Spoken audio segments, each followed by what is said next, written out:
ચૂંટણી એ લોકતંત્રનો સૌથી મોટો ઉત્સવ છે, પરંતુ ચૂંટણી એ ઘણીવાર લોકતંત્રની સૌથી મોટી મજાક બની જતી હોય છે, કેમ કે નેતાઓને લાગે છે કે બેફામ બોલવાથી, વાહિયાત નિવેદનો આપવાથી ચૂંટણી જીતી જવાતી હોય છે.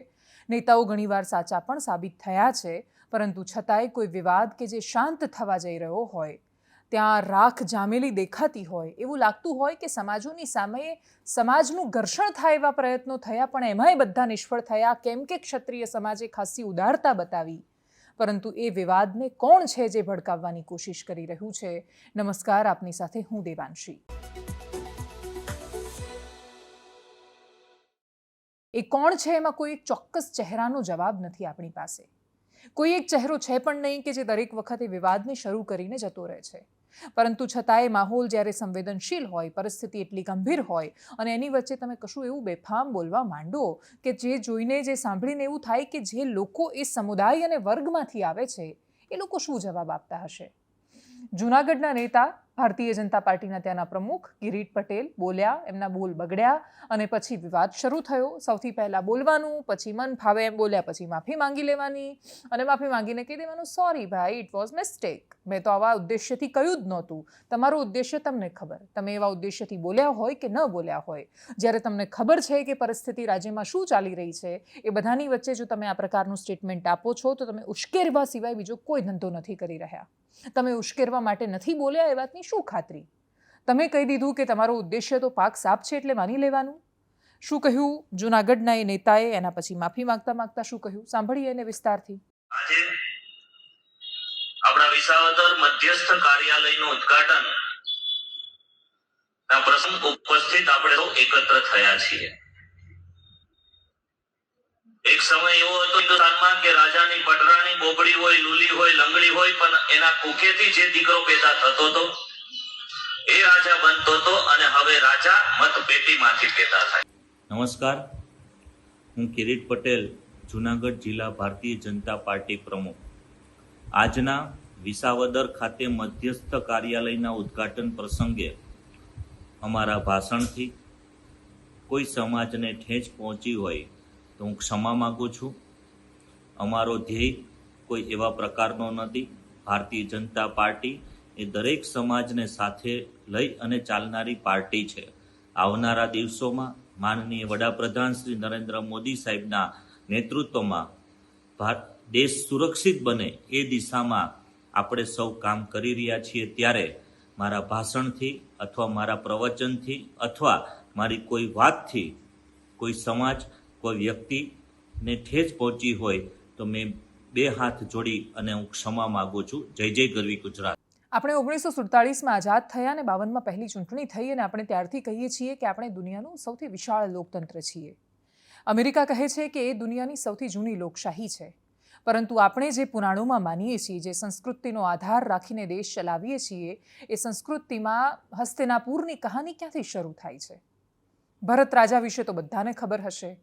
એક એવા રાજા, શકુંતલા પુત્ર ભરત, આપણે જેમને કહ્યું, જે સિંહના મોઢામાં જોઈને બોલ, તારા દાંત બતાવો, મારે દાંત ગણવા છે, એવું કહેવાવાળો રાજા દુષ્યંતનો પુત્ર ભરત, જેના પરથી આપણે એવું માનીએ છીએ કે જે 3-4 ભરત, જેમના પરથી આપણા દેશનું નામ ભારત પડ્યું, એવા ભરત રાજાએ જ્યારે પોતાના સંતાનને પસંદ કરવાનો વારો આવ્યો ત્યારે એમણે રાજાનો દીકરો રાજા બનશે એ રીતે પસંદ નહોતું કર્યું. એમની અનેક સંતાનો હતી, પણ એમને લાગ્યું કે એમની એક પણ સંતાન એવી નથી કે જે હસ્તિનાપુરના સામ્રાજ્યને સંભાળી શકશે. ત્યારે એમણે બીજાના સંતાનને પસંદ કર્યું, જે વધારે લાયક હતું, યોગ્ય હતું.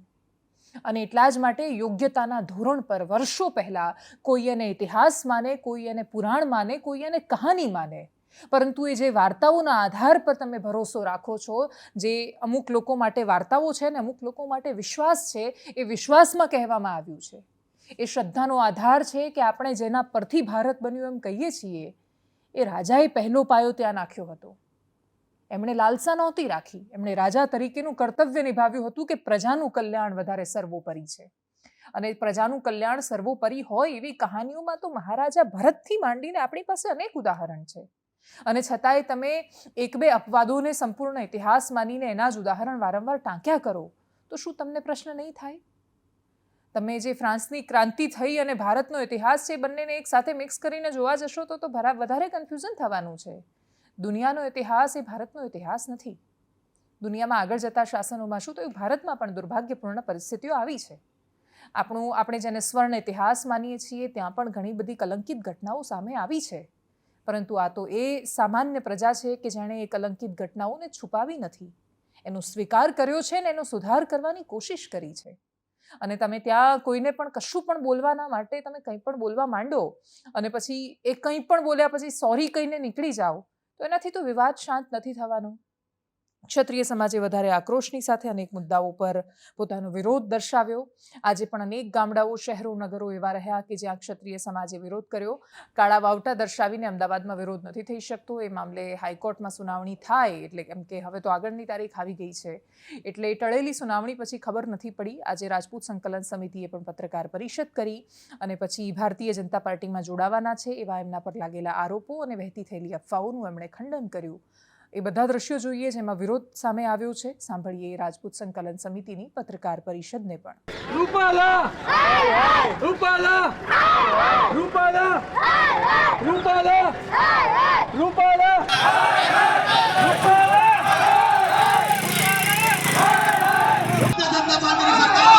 બીજી વાર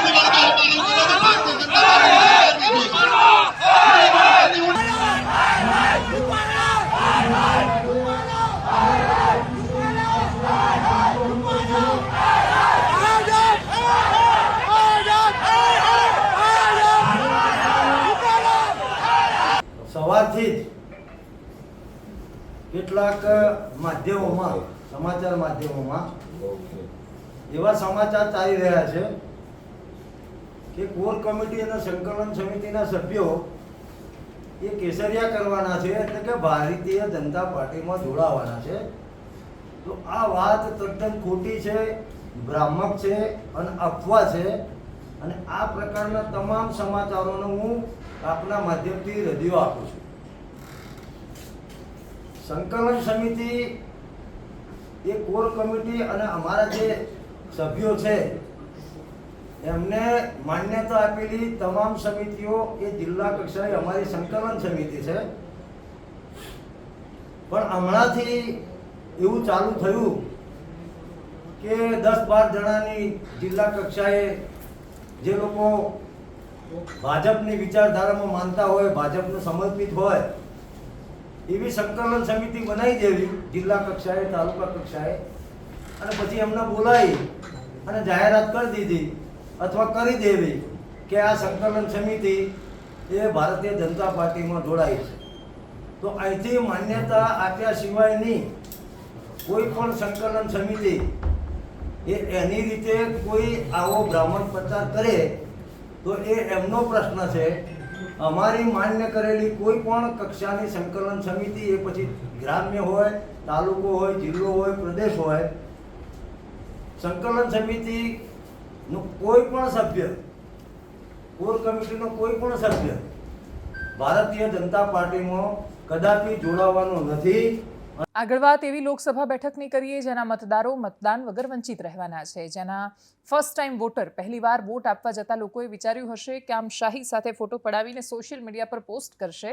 એ લોકો એ ફોટો વગર પણ અધૂરો રહી જવાના છે. પણ એ ફોટોથી પણ વધારે લોકશાહીની સૌથી અમૂલ્ય તક જેને માનવામાં આવે છે, પોતાનો ઉમેદવાર પસંદ કરવાની તક.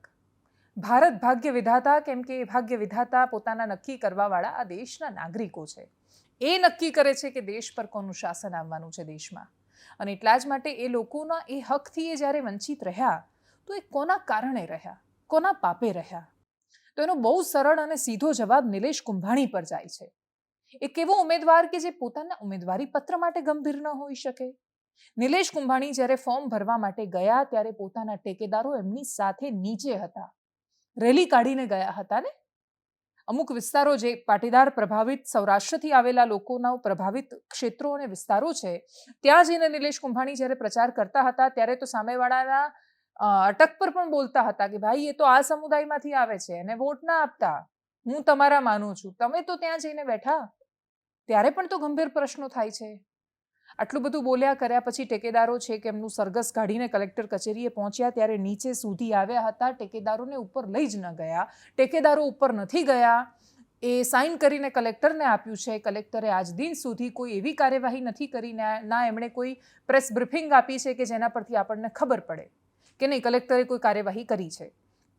સામાન્ય માણસ જો ખોટો દસ્તાવેજ કલેક્ટરને આપશે તો કલેક્ટર એને આટલી સારી રીતે સ્વીકારી લેશે?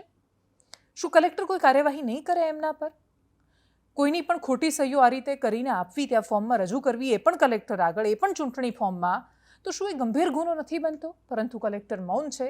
કોંગ્રેસ પોતાને અન્યાય થયાની બૂમો પાડે છે, પરંતુ ઉમેદવાર ક્યાં છે ભાઈ તમારો? તમને અન્યાય થયો, પણ એનાથી પણ મોટો અન્યાય તો સુરતની જનતાને થયો છે.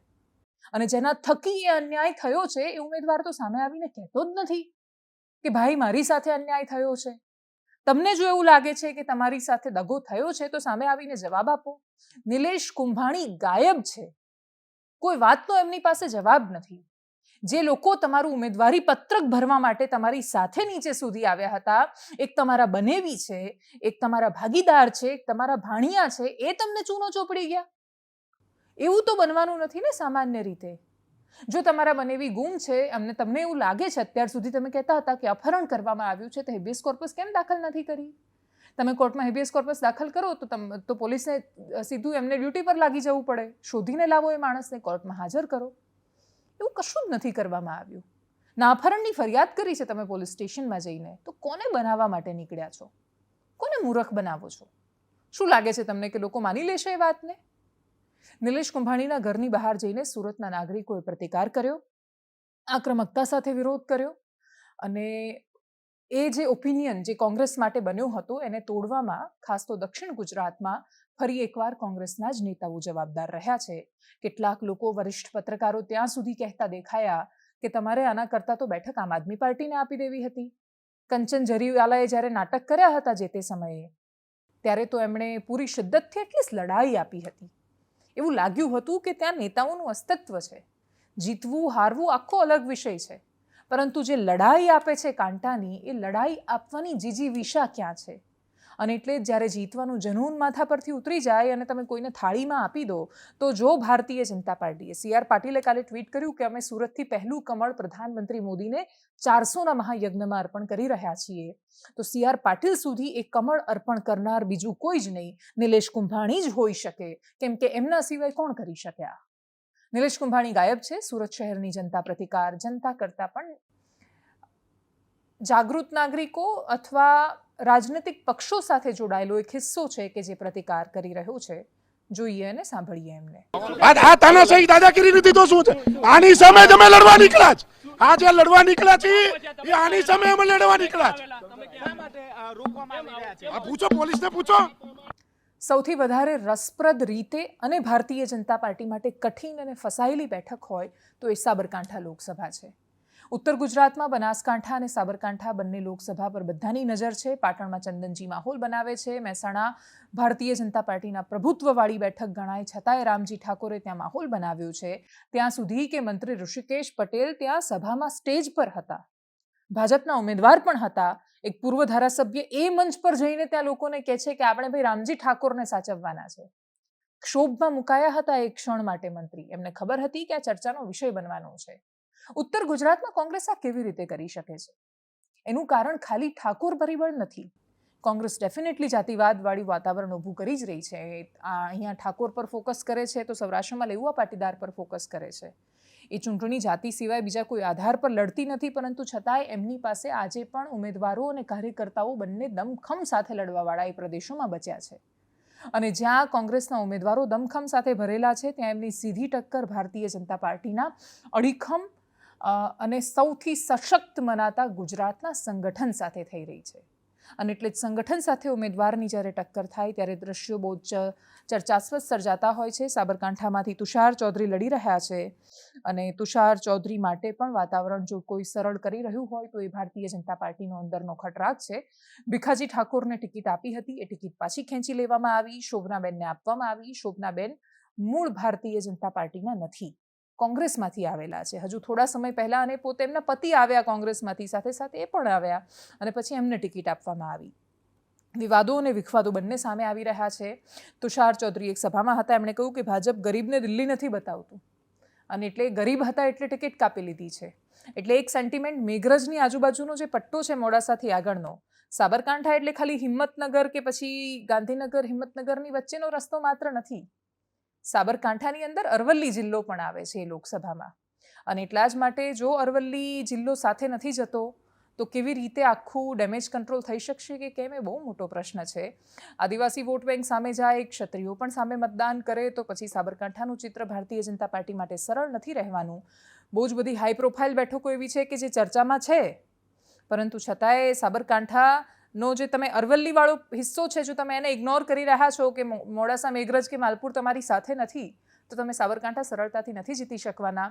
અને ઉપરથી બોર્ડરનો જે ભિલોડાવાળો આજુબાજુનો કે ખેડબ્રહ્મા, ત્યાં તો ઓલરેડી તુષાર ચૌધરી એમએલએ છે, અને એટલા જ માટે આદિવાસી વિસ્તાર ખાસો બધો આવે છે. સાબરકાંઠા ખાસી રસપ્રદ બેઠક છે. સાંભળીએ તુષાર ચૌધરીને. એક વાક હતો, એ છે ને ગરીબ સમાજમાંથી આવે છે, એક તો ગરીબ સમાજમાંથી આવે છે, અને પહેલી વાર ગરીબ સમાજના અરવલ્લી જિલ્લાના ને ટિકિટ મળેલી હતી. એટલે ભાજપવાળાએ વિચાર્યું કે આ બધાને દિલ્હી ના બતાડાય, એ તો ભેદા પડે, એટલે ટિકિટ પાછી ખેંચી. દેશમાં શું ચાલી રહ્યું છે? બિહાર, ઉત્તર પ્રદેશમાં દમખમથી ચૂંટણી આવનારો હવે જે સેકન્ડ ફેઝ છે એની અંદર રાજસ્થાનમાં 14 બેઠકો પર મતદાન થવાનું છે, અને આ જે 14 બેઠકો પર મતદાન થવાનું છે એની અંદર 3 થી 4 લોકસભા ક્ષેત્ર આજે એવા છે કે હાલની પરિસ્થિતિમાં એ ભારતીય જનતા પાર્ટીની તરફેણમાં નથી જઈ રહ્યા. અને જ્યારે કોઈ ક્ષેત્ર તમારી તરફેણમાં ન જતું હોય ત્યારે તમારે ત્યાં માહોલ બનાવવો પડે છે. એ માહોલ કાં તો તમે જાતિના આધાર પર બનાવી શકો છો, કાં તો ધર્મના આધાર પર. 25માંથી એક બેઠક જેને સાવ ગયેલી માની દેવામાં આવે છે એ દેશનું સૌથી મોટું લોકસભા ક્ષેત્ર એટલે કે બાડમેર જેસલમેર લોકસભા ક્ષેત્ર છે. બાડમેર જેસલમેર લોકસભા ક્ષેત્રથી શિવના ધારાસભ્ય અને નિર્દળીય રીતે આ વખતે ચૂંટણી લડી રહેલા, અપક્ષમાંથી ચૂંટણી લડી રહેલા રવિન્દ્રસિંહ ભાટી મેદાનમાં છે. કોંગ્રેસ અને ભારતીય જનતા પાર્ટીના ઉમેદવારની વચ્ચે, આ ત્રણની વચ્ચે જે ટસલ થઈ રહી છે એમાં કોંગ્રેસ ત્યાં ખાસી આગળ સરખામણી મનાઈ રહી છે. રવિન્દ્રસિંહ ભાટી અને કોંગ્રેસની વચ્ચે ટક્કર છે, અને ભારતીય જનતા પાર્ટી જો સીધી ત્રીજા નંબર પર જતી રહે છે તો રાજસ્થાનની પરિસ્થિતિઓ ખાસી બદલાઈ શકે છે. પ્રધાનમંત્રી મોદીએ ત્યાં રોડ શો કર્યા, ત્યાં સભાને સંબોધી વિશાળ. રાજસ્થાનના મુખ્યમંત્રી ત્યાં પહોંચે છે, યોગી આદિત્યનાથ, સ્મૃતિ ઈરાની, કંગના રનૌત ત્યાં રોડ શો કરવાના છે, અને એટલે જ રાજસ્થાનની આખી જે ચૂંટણી છે એ અતિશય ગરમીવાળી બની ગઈ છે. 25માંથી 25 લોકસભા ક્ષેત્ર ટકાવી રાખવા એ ભારતીય જનતા પાર્ટી માટે હવે બહુ જ મોટો સંઘર્ષ બન્યો છે. રાજસ્થાનની જનતા 25માંથી 25 લોકસભા આપવાના હાલની પરિસ્થિતિમાં મૂડમાં નથી, અને એટલા જ માટે ગુજરાતની બોર્ડર પર જેટલા વિસ્તારો આવેલા છે મોટાભાગની જગ્યાએ જબરદસ્ત ફાઇટ થઈ રહી છે. જેસલમેર પાકિસ્તાન સાથે સરહદ ધરાવે છે, ત્યાં રવિન્દ્રસિંહ ભાટીની ચૂંટણીમાં આખું હિન્દુ મુસ્લિમનું ફેક્ટર લાવી દીધું. એક જગ્યાએ દરગાહ પર ગયા હતા, ત્યાં એમણે પોતાની જે પાઘડી છે એ ઉતારીને પછી માથા પર મૂકી આશીર્વાદ લેવા માટે, તો એને ચૂંટણીમાં મુદ્દો બનાવ્યો. રવિન્દ્રસિંહ ભાટીને એક સમય દેશદ્રોહી કહેવામાં આવ્યા, અને હવે વર્ષ 2006નું ડૉક્ટર મનમોહનસિંહનું ભાષણ, જેના પર વારંવાર વિવાદો થયા, પ્રશ્નો થયા, અને દરેક ચૂંટણીમાં ભારતીય જનતા પાર્ટી એ જ મુદ્દો લઈને મેદાને આવે છે, ને એ જ મુદ્દા પર 2006ના ભાષણ પર 2024માં પ્રધાનમંત્રી મોદી ટિપ્પણી કરી રહ્યા છે. 2006માં ડૉક્ટર મનમોહનસિંહે આપેલા આખા ભાષણનું એક ચોક્કસ ક્લિપ કટ કરવામાં આવી છે. ડૉક્ટર મનમોહનસિંહ એ વખતે ચોક્કસ એવું બોલ્યા છે કે દેશની સંપત્તિ પર પહેલો અધિકાર માઇનોરિટીઝ અને એમાં પણ મુસલમાનોનો છે, પરંતુ એની પહેલાં એ SC, ST, OBCs એ બધા વિશે પણ વાત કરી રહ્યા છે. ડૉક્ટર મનમોહનસિંહ પોતાના આખા ભાષણમાં એવું કહેવા માંગતા હતા કે દેશનો જે પીછડો એટલે કે વિકાસથી વંચિત હિસ્સો છે એનો દેશના સંસાધનો પર પહેલો અધિકાર છે. કોંગ્રેસ આજે પણ એ જ ફિલોસોફી પર પોતાનો ચૂંટણી પ્રચાર કરી રહી છે. રાહુલ ગાંધી આટલા વિવાદ પછી આજે પણ એની એ જ વાત પર કાયમ છે. એવું નથી કે પ્રધાનમંત્રી મોદી બોલ્યા, પ્રેશરમાં આવ્યા અને કોંગ્રેસે પોતાનો ચૂંટણી પ્રચાર બદલી દીધો હોય. કેટલો સાચો, કેટલો ખોટો, કેટલો ફાયદો અપાવશે, નહીં અપાવે અલગ વિષય છે, પરંતુ કોંગ્રેસ આ વખતે પ્રેશરમાં આવીને અલગ પ્રકારનું પોલિટિક્સ નથી કરી રહી. યુપી કે ગુજરાતની 2017ની ચૂંટણી અલગ અલગ જગ્યાએ જોવું મળ્યું કે કોંગ્રેસ જે નથી કરી શકતી એ એમણે બતાવવાની કોશિશ કરી. ઉદાહરણ તરીકે શર્ટની ઉપર જનોઈ પહેરીને તમે મંદિરે નીકળો છો તો પ્રશ્નો વધારે થવાના છે કે ભાઈ ગઈકાલે આ કહેતા હતા, આજે ઉપર જનોઈ પહેરીને નીકળ્યા છો, એક્ઝેક્ટલી કોના વોટ જોઈએ છે તમારે? કેટલો ફાયદો મળે છે એ રાજનીતિથી ખબર નથી, પરંતુ કોંગ્રેસ આ વખતે પોતાનું સ્ટેન્ડ ક્લિયર કરી ચૂકી છે કે હિન્દુત્વની રાજનીતિ પર તો ચોક્કસથી નથી જઈ રહી. હિન્દુત્વ પર નથી જઈ રહ્યા તો કઈ રાજનીતિ કરવા માંગે છે? કોંગ્રેસ આ વખતે SC, ST, OBC અને માઇનોરિટીઝની પોલિટિક્સ પર આગળ વધી રહી છે. કોંગ્રેસનું કહેવું છે કે દેશના વિશાળ સંસાધનોમાં SC, ST, OBCની કોઈ એટલી હિસ્સેદારી નથી. જે ટોપમાં લોકો કામ કરે છે ટોચ પર એ લોકો પણ એ નથી તો ભારતીય જનતા પાર્ટીનો સામે દાવો છે. અને પ્રધાનમંત્રી મોદીએ આખા ઇસ્યુને પોલિટિકલ ઇસ્યુ બનાવ્યો અને જેમાં એમણે કહ્યું કે જેના બાળકો વધારે છે એ લોકોને આપવાની વાત કરે છે, સ્ત્રીઓના મંગળસૂત્ર સુધીની વાત કરી. અને એટલે જ પ્રધાનમંત્રી મોદીનું એ ભાષણ પણ સાંભળીએ જેણે આખો ચૂંટણીનો માહોલ અને કલેવર બંને બદલી નાખ્યા છે. जीवन के सपनों से जुड़ा हुआ है, तुम उसे छीनने की बात कर रहे हो अपने मैनिफेस्टो में. गोल ले लेंगे, सबको वितरित कर देंगे. और पहले जब उनकी सरकार थी उन्होंने कहा था कि देश की संपत्ति पर पहला अधिकार मुसलमानों का है. इसका मतलब ये संपत्ति इकट्ठी करके किसको बांटेंगे? जिनके ज्यादा बच्चे हैं उनको बांटेंगे. घुसपैठियों को बांटेंगे.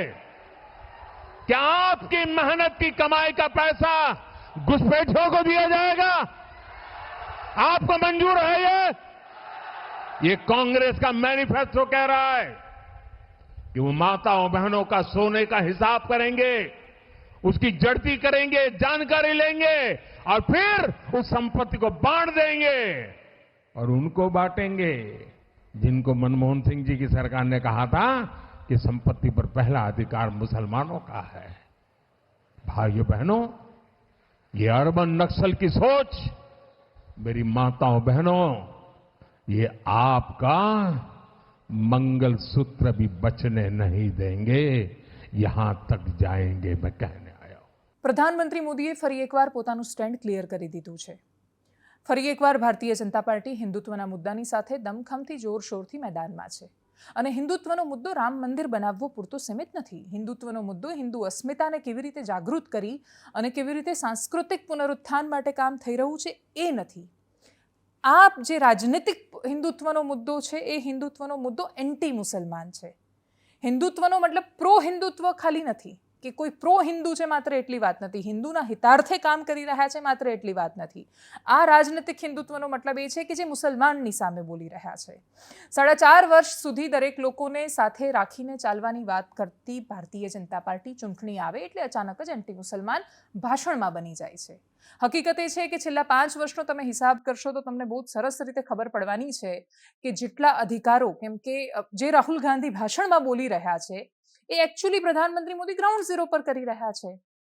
જે રાહુલ ગાંધી બોલી રહ્યા છે ચૂંટણીમાં કે ભાઈ ઓબીસી, એસટી કે માઇનોરિટીઝને હક મળવા જોઈએ તો ઓલરેડી મળી રહ્યા છે. રાશન કોઈની જાત કે ધર્મ જોઈને નથી અપાઈ રહ્યું, ઘર કોઈના જાત કે ધર્મ જોઈને નથી બની રહ્યા. ઉપરથી જેની જેટલી આબાદી વધારે છે એ એનો લાભ વધારે લઈ રહ્યું છે. હકીકત એ છે કે મુસ્લિમ સમુદાયનો એક વિશાળ સમુદાય, એ હિસ્સો એવો છે કે જે આજે પણ ગરીબીની નીચે દટાયેલો છે. એ અશિક્ષિત છે અને એના અશિક્ષિત હોવાનો ફાયદો અમુક ટોચના એવા માણસો લે છે કે જેમની પાસે બધું જ છે પરંતુ છતાં એ મુસલમાનનો દુરુપયોગ કરે છે જે ભણેલો નથી. મદ્રસાઓમાં, અમુક મદ્રસાઓમાં એના માથામાં ઝેર નાખવામાં આવે છે અને તમારા મગજમાં જ્યારે ઝેર ભરવામાં આવે ત્યારે તમે ઝેર જ ઉકલવાના છો. એના સિવાય કશું જ થવાનું નથી. કોંગ્રેસ ગમે તેટલી મુસ્લિમ તુષ્ટિકરણની કે જે તે સમયે ગમે તેટલા ફાયદા કર્યાની વાત કરે, હકીકત એ છે કે છેલ્લા થોડા વર્ષોમાં મુસ્લિમ સમુદાયને એટલીસ્ટ એ અશિક્ષિતને બધામાંથી બહાર કાઢવાની ખાસી કોશિશ થઈ છે. એન્ટી મુસલમાન હિન્દુના એક વિશાળ વર્ગને ખુશ રાખવા માટે પ્રધાનમંત્રી મોદી ગમે તેટલું કહેતા હોય રેલીઓમાં કે ભાષણોમાં, હકીકત એ છે કે આ વખતે આવેલા યુપીએસસીના રિઝલ્ટ જોઈ લો. જ્યારે કોઈ કલેક્ટર બને છે ત્યારે એનો કોઈ જાતિ કે ધર્મ રહેતો નથી આદર્શ પરિસ્થિતિમાં, પરંતુ આ વખતે યુપીએસસીમાં સૌથી વધારે અત્યાર સુધીની જેટલી એક્ઝામ થઈ એમાંથી સૌથી વધારે કોઈ પાસ થયું હોય તો મુસ્લિમ પાસ થયા છે, મુસ્લિમની સરખામણીએ મુસ્લિમના નંબર્સમાં. તો મુસ્લિમોનો કેવી રીતે એન્ટી મુસ્લિમ કેવી રીતે છે ભારતીય જનતા પાર્ટી? ખાલી પ્રોપોગેન્ડામાં, બોલવામાં, ભાષણોમાં અને હિન્દુઓના વોટ લેવામાં. સેમ વાઇસ વર્સા કોંગ્રેસ પર પણ એના ભૂતકાળમાં જ્યારે શાસન હતું ત્યારે લાગુ પડે છે. મનમોહનસિંહ 2006માં બોલ્યા કે દેશની સંપત્તિ પર એ દરેક જે પીછડા હિસ્સા છે, જે લોકો વંચિત હિસ્સો છે એનો અધિકાર છે. તો પછી 2006થી લઈને 14 સુધી સરકાર રહી. એસસી, એસટી, ઓબીસી કે મુસલમાનનું કેમ કલ્યાણ ન થઈ શક્યું? ગરીબી રેખાની નીચે રહેનારા લોકોમાં સૌથી વધારે એ જાતિ અને ધર્મ અને સમુદાયના લોકો કેમ છે? અને એટલા જ માટે ચૂંટણીમાં જે બોલાતું હોય છે હકીકતમાં એવું કશું થતું નથી, પરંતુ છતાંય દેશ એના પર વોટ આપે છે. મુસલમાન કોંગ્રેસની આ વાત પર ખુશ થઈ જાય છે, હિન્દુ નરેન્દ્ર મોદીની આ વાત પર ખુશ થાય છે. હકીકત એ છે કે બંનેને ખુશ તો પોતાના કર્મે થવાનું છે. જેટલી મહેનત કરશો એટલું તમને પરિણામ મળવાનું છે. યુપીએસસી પાસ કરવા જે છોકરાઓએ મહેનત કરી એ લોકોનો ધર્મ નથી પૂછ્યો યુપીએસસી વાળાએ.